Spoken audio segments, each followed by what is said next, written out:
नमस्कार, मैं हूं संजय शर्मा। आप देख रहे हैं 4 PM न्यूज नेटवर्क।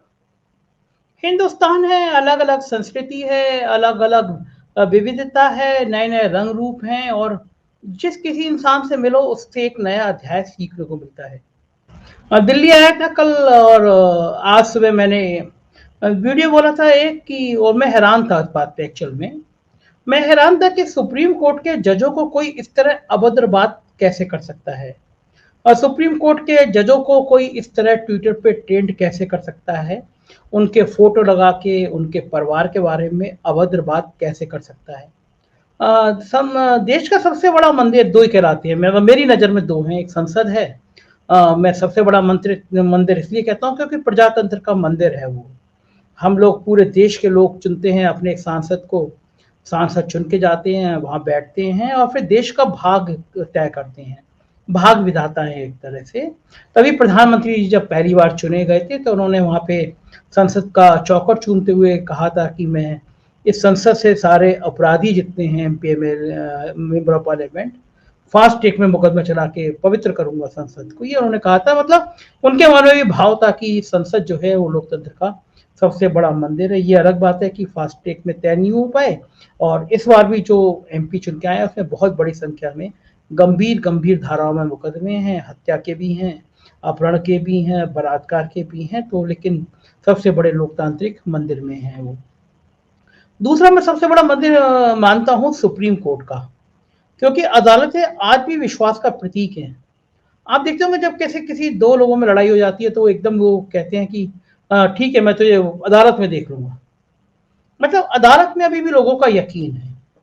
तो जो कल वो सुप्रीम कोर्ट पे ट्रेंड चला उसमें लिखा हुआ था सुप्रीम कोठा।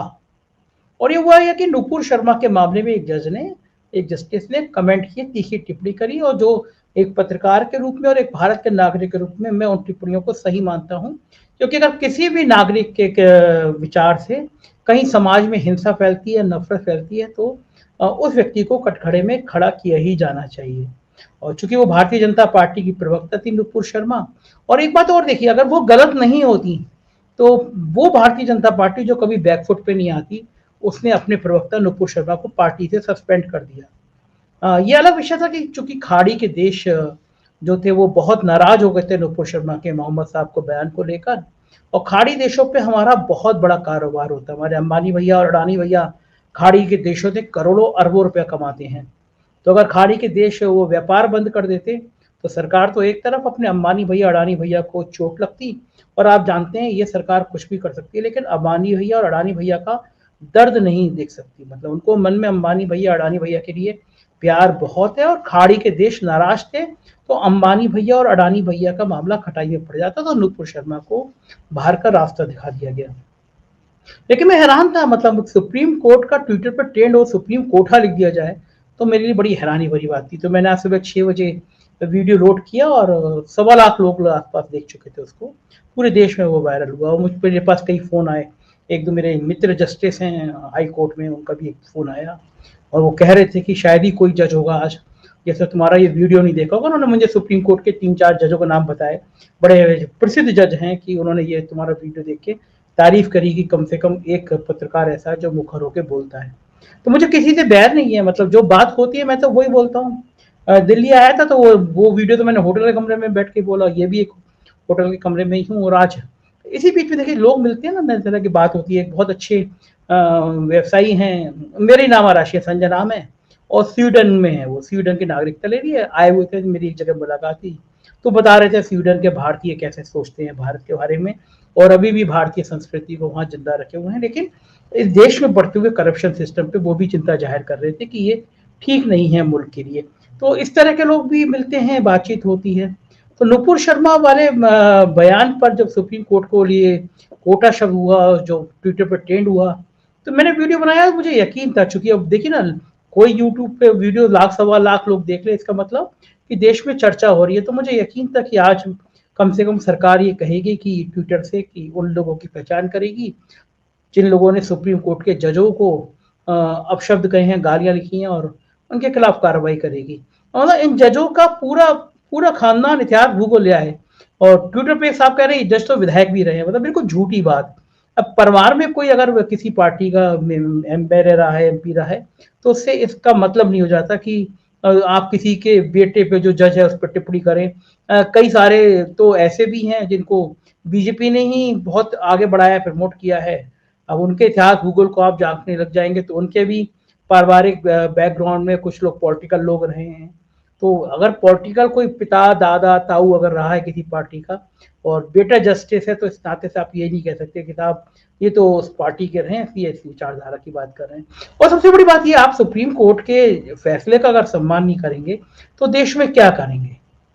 एक नेता हैं, सांसद रहे हैं, कई बार विधायक रहे हैं और इंटेलेक्चुअली मुझसे उनकी नोकझोंक होती रहती है।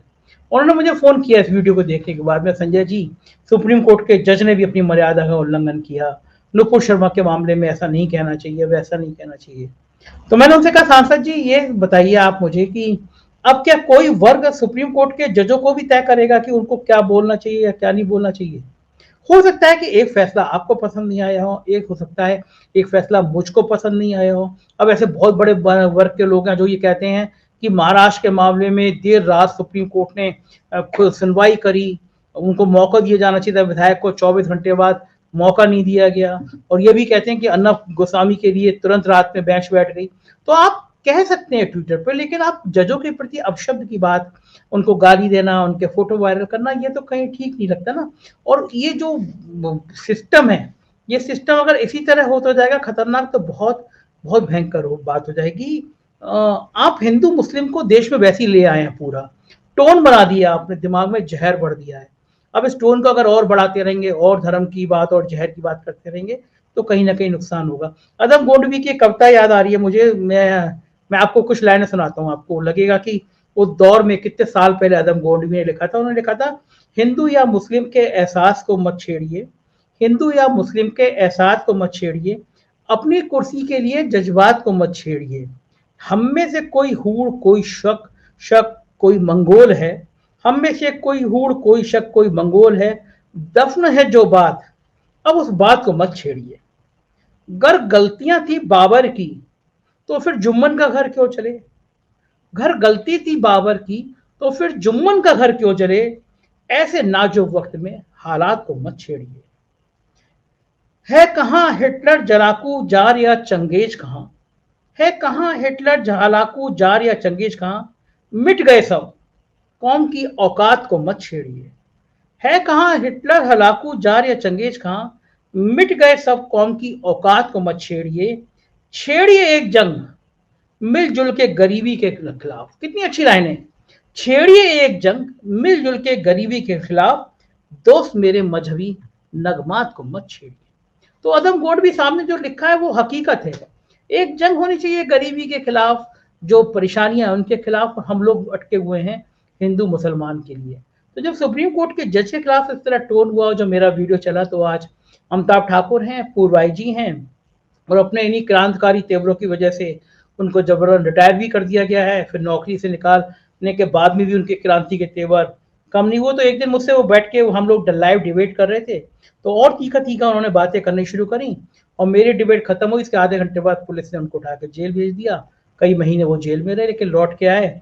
फिर बगावती तेवर है। तो उन्होंने आज सुप्रीम कोर्ट के जजों के खिलाफ जो ट्रेंड हुआ है, इसमें उन लोगों को चिन्हित करके उनके खिलाफ एफआईआर करने के लिए सीनियर अफसर को कहा है कि एफआईआर की जाए। सुनिए अमिताभ ठाकुर की बात, वो क्या कह रहे हैं। जहां सीमाओं के अंदर शालीनता से कोर्ट के निर्णयों की आलोचना का हर व्यक्ति को अधिकार है, वहीं आज जिस प्रकार से ट्विटर ट्रेंड पे अत्यंत ही भद्दे और गंदे शब्दों का प्रयोग करते हुए सुप्रीम कोर्ट और उनके कतिपय माननीय न्यायाधीशों के प्रति शब्दों का प्रयोग किया गया और उसे ट्विटर ट्रेंड बनाया गया, वह स्पष्टतया आपराधिक था। साथ ही साथ वह कंटेम्प्ट ऑफ कोर्ट्स एक्ट के अंदर सीधे सीधे क्रिमिनल कंटेम्प्ट भी है। मैंने और नूतन ठाकुर ने इस संबंध में पुलिस कमिश्नर लखनऊ और अन्य अधिकारियों को तत्काल एफआईआर दर्ज किए जाने की मांग की है। तो सुना आपने, ये अमिताभ ठाकुर थे, ये कह रहे थे कि ऐसे लोगों को चिन्हित किया जाना चाहिए, गिरफ्तार किया जाना चाहिए, जेल भेजा जाना चाहिए। ये खतरनाक संकेत है। देखिए, कब आपको कल को आज आप सुप्रीम कोर्ट के जज की बात कह रहे हैं, कल आप राष्ट्रपति के लिए अवैध टिप्पणी कर सकते हैं, सेना के लिए कर सकते हैं। ठीक है, लोकतंत्र में अभिव्यक्ति की आज़ादी इंपॉर्टेंट होता है, रहना चाहिए, लेकिन कहा गया ना आपका लोकतंत्र वहीं तक, आपकी लाठी चलाने का जो आपको राइट है वो वहीं तक रहता जहां तक मेरी नाक शुरू नहीं होती।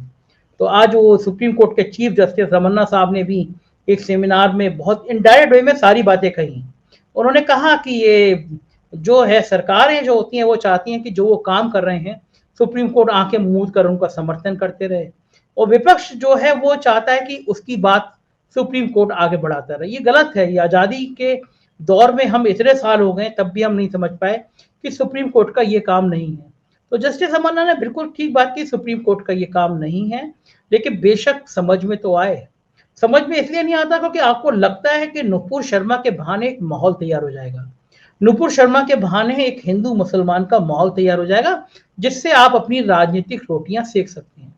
आप लोगों को 2 वक्त की रोटी नहीं दे पा रहे।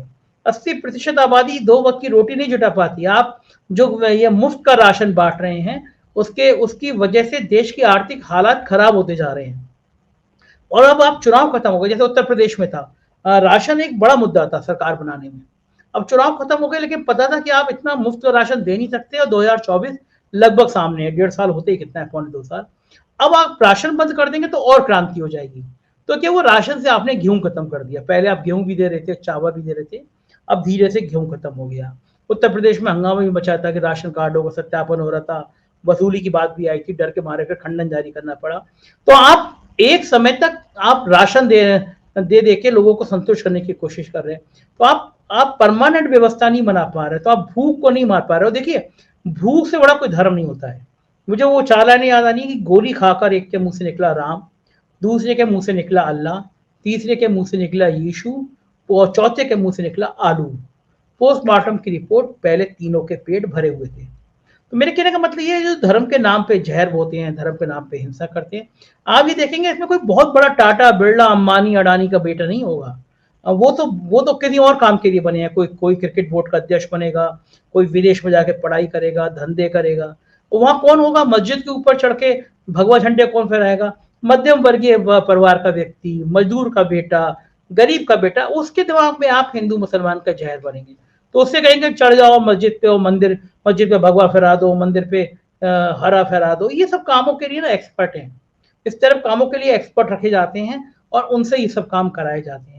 क्योंकि बड़े बड़े लोगों के बेटे ये नहीं होते, गरीब का बेटा, मध्यम वर्गीय परिवार का बेटा, उसको बता दिया जाता है कि अगर तुम ये सब करोगे ना तो हिंदू धर्म सुरक्षित रहेगा, मुस्लिम धर्म सुरक्षित रहेगा। तो तुम्हें केवल और केवल हिंदू मुस्लिम धर्म सुरक्षित रहे इसकी बात करनी है। तुम्हें नौकरी की बात नहीं करनी है, तुम्हें धंधे की बात नहीं करनी है, तुम्हें जीडीपी पे सवाल नहीं करना है, तुम्हें बढ़ती हुई महंगाई पे सवाल नहीं करना है। तुम्हें बस क्या करना है, तुम्हें हिंदू मुसलमान का खेल खेलना है। और कोई सुप्रीम कोर्ट का जज अगर नुपुर शर्मा के खिलाफ बोल दे तो तुम्हें धड़ाधड़ ट्विटर करने हैं, ट्वीट करनी है, लगातार ट्रेंड करना है।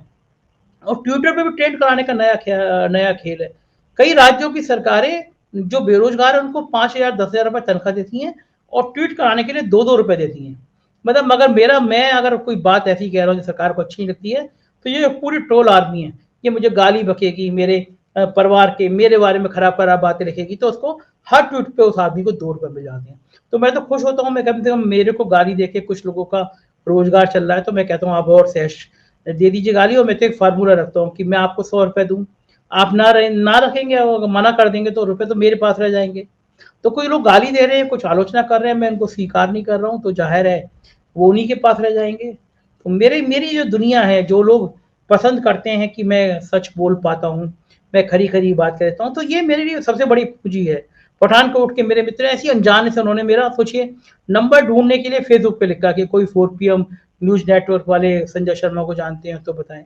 इस तरह एक मित्र है मेरे राजस्थान के, वो मुझे आफत काटे पड़े हैं, जयपुर से लगातार वो मैसेज कर रहे हैं। तो ये नई दुनिया है। हम मेरे स्वीडन के मेरे मित्र मिले, वो मुझे बोले कभी स्वीडन घूमने आइए। तो ये नई दुनिया सी होती है, नए लोगों से मिलते हैं और नया अच्छा लगता है। अगर आपकी बात को पसंद कर रहे हैं लोग, इस माहौल में, इस दौर में आपको सुन रहे हैं लोग, और ये मान रहे हैं कि आप सच बोल रहे हैं, जेन्युइन बोल रहे हैं, गलत नहीं बोल रहे हैं, तो ये पूंजी होती है। और मेरे लिए आप दर्शक सबसे बड़ी पूंजी हैं। अपना साथ बनाए रखिएगा। अगर ये वीडियो पसंद आ रहा है तो दोस्तों को जरूर भेजिएगा, क्योंकि सच की आवाज बोलना थोड़ा मुश्किल तो होता है लेकिन अच्छा लगता है। शुक्रिया बहुत।